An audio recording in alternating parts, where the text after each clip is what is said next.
Hello bachcho, let's read this question. So the question says, under what circumstances the civil disobedience or the SALT movement was launched? Second part is, describe the main events leading to SALT march and civil disobedience movement in 1930. 1930 में जो civil disobedience movement और salt march हुई थी उसके बारे में हमसे ये क्वेश्चन पूछा गया है. Let's see the key concept. So the key concept is salt tax. अब ब्रिटिश गवर्नमेंट एक सॉल्ट टैक्स इंट्रोड्यूस कर देती है. It is tax on the salt और वो ऐसा लॉ बना देती है जिससे कि सिर्फ गवर्नमेंट लीगल अथॉरिटी होती है सॉल्ट प्रोड्यूस करने के लिए. Let's see the pointers. First point is failure of Simon commission. A statutory commission was set up under Sir John Simon in response to the nationalist movement. The commission was to look into the functioning of the constitutional system in India and suggest changes. The commission didn't had a single Indian member and failed to satisfy the Indian people and leaders. अब क्या होता है, एक body setup कर देते हैं. Body का नाम होता है Simon commission. It was led by sir John Simon. और ये body in the response of nationalist movement, जो भी इंडिया में मूवमेंट्स हो रहे थे, नेशन वाइड मूवमेंट्स, उनके रिस्पॉन्स में ये बॉडी सेटअप होती है. इसका मेन फंक्शन था कि जो इंडिया में कॉन्स्टिट्यूशनल सिस्टम है उसको रिव्यू करना और जो भी चेंजेस हैं उनको सजेस्ट करना. पर इस बॉडी में, इस कमीशन में एक भी इंडियन मेंबर नहीं होता है. और ये आयरनी होती है बहुत बड़ी कि आप इंडिया के कॉन्स्टिट्यूशनल सिस्टम को रिव्यू करना चाहते हो बट वहाँ पे एक भी इंडियन मेंबर नहीं है.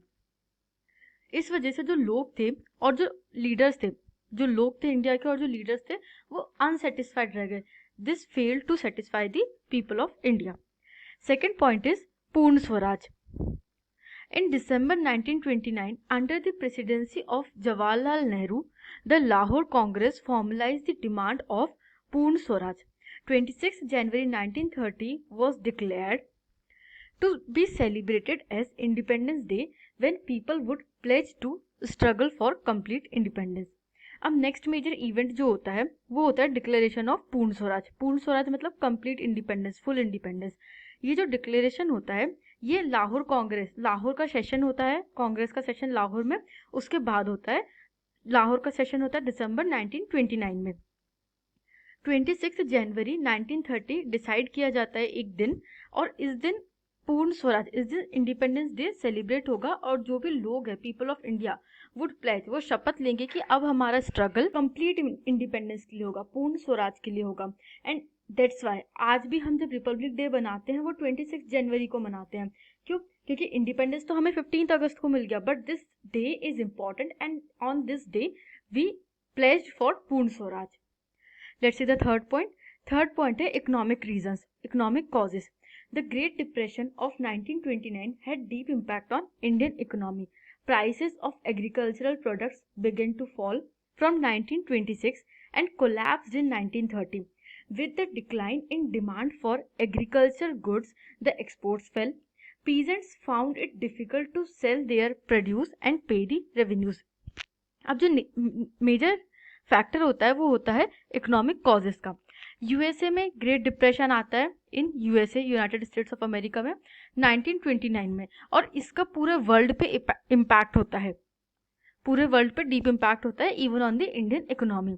जो एग्रीकल्चरल गुड्स थे, एग्रीकल्चर प्रोडक्ट्स का प्राइस था वो बहुत ज़्यादा गिरने लगता है राइट फ्रॉम 1926, और 1930 तक के आते आते पूरी तरीके से कोलैप्स कर जाता है. With the decline in demand for agricultural goods the exports fail. अब डिप्रेशन आता है, लोगों के पास पैसा नहीं है खर्च करने के लिए, तो डिमांड भी बहुत ज़्यादा कम हो जाती है और एग्रीकल्चरल गुड्स की डिमांड पे भी उसका इम्पैक्ट पड़ता है. इस वजह से जो किसान थे, the peasants, they found it difficult to sell their produce, और वो रेवेन्यू नहीं पे कर पा रहे थे. बट जो गवर्नमेंट थी वो उनसे कंटिन्यूसली रेवेन्यू डिमांड कर रही थी, and this created a verse situation.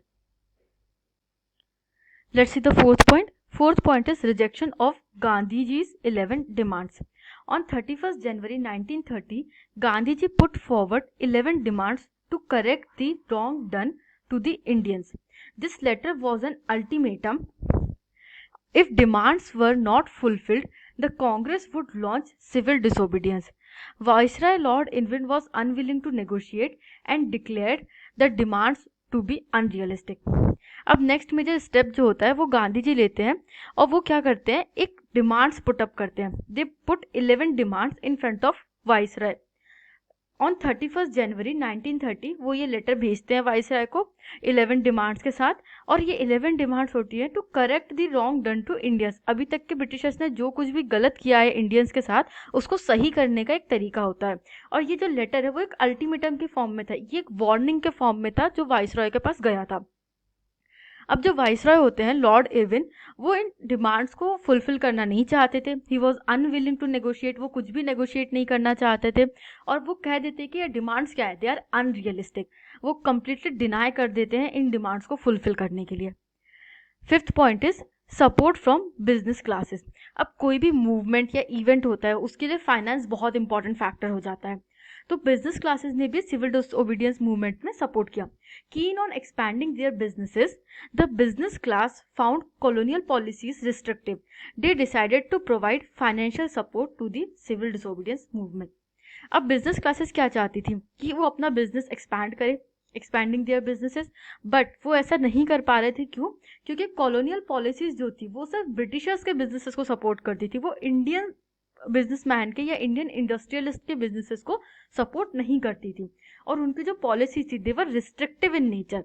कैसी थी? रिस्ट्रिक्ट कर देती थी इंडियन बिजनेसेस को।